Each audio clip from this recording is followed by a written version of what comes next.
एक गांव में एक आलसी आदमी रहता था। वह कुछ काम धाम नहीं करता था, बस दिन भर निठल्ला बैठकर सोचता रहता था कि किसी तरह कुछ खाने को मिल जाए। एक दिन वह यूं ही घूमते घूमते आम के एक बाग में पहुंच गया। वहां रसीले आमों से लदे कई पेड़ थे। रसीले आम देखकर उसके मुंह में पानी आ गया और आम तोड़ने वह एक पेड़ पर चढ़ गया। लेकिन जैसे ही वह पेड़ पर चढ़ा, बाग का मालिक वहां आ पहुंचा। बाग के मालिक को देख आलसी आदमी डर गया और जैसे तैसे पेड़ से उतरकर वहां से भाग खड़ा हुआ। भागते भागते वह गांव में स्थित जंगल में जा पहुंचा। वह बुरी तरह से थक गया था, इसलिए एक पेड़ के नीचे बैठकर सुस्ताने लगा। तभी उसकी नजर एक लोमड़ी पर पड़ी। उस लोमड़ी की एक टांग टूटी हुई थी और वह लंगड़ाकर चल रही थी। लोमड़ी को देखकर आलसी आदमी सोचने लगा कि इसकी ऐसी हालत किसने की होगी। इस जंगल में जंगली जानवरों से ये लोमड़ी बच कैसे गई, इसका अब तक शिकार कैसे नहीं हुआ। जिज्ञासा में वह एक पेड़ पर चढ़ गया और वहां बैठकर देखने लगा कि अब इस लोमड़ी के साथ आगे क्या होगा। कुछ ही पल बीते थे कि पूरा जंगल शेर की दहाड़ से गूंज उठा, जिसे सुनकर सारे जानवर डरकर भागने लगे। लेकिन लोमड़ी अपनी टूटी टांग के साथ भाग नहीं सकती थी।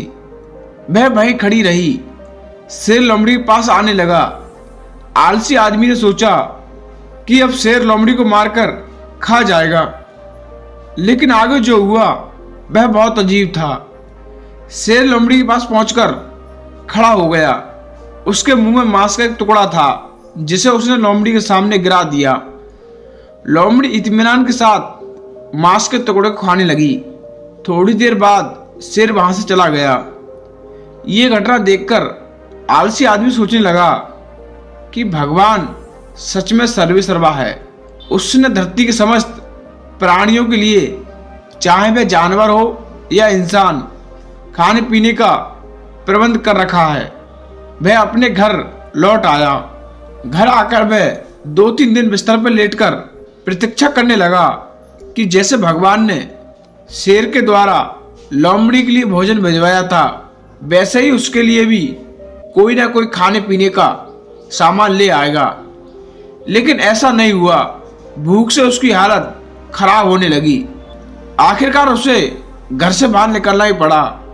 घर के बाहर उसे एक पेड़ के नीचे बैठे हुए बुद्ध दिखाई पड़े। वह उनके पास गया। जंगल का सारा वृतांत सुनाते हुए बोला, बुद्ध, भगवान मेरे साथ ऐसा क्यों कर रहे हैं? उनके पास जानवरों के लिए भोजन का प्रबंध है, लेकिन इंसानों के लिए नहीं। बुद्ध ने हंसकर उत्तर दिया, ऐसी बात नहीं है। भगवान के पास सारे प्रबंध हैं, दूसरों की तरह तुम्हारे लिए भी। लेकिन बात यह है कि वे तुम्हें लोमड़ी नहीं, शेर बनाना चाहते हैं। हम सबके भीतर क्षमताओं का असीम भंडार है, बस अपनी अज्ञानतावश हम उन्हें पहचान नहीं पाते और स्वयं को कम आंकते हैं और स्वयं को कमतर समझकर दूसरों की सहायता की प्रतीक्षा करते रहते हैं। स्वयं की क्षमता पहचानिए, दूसरों की सहायता की प्रतीक्षा मत कीजिए।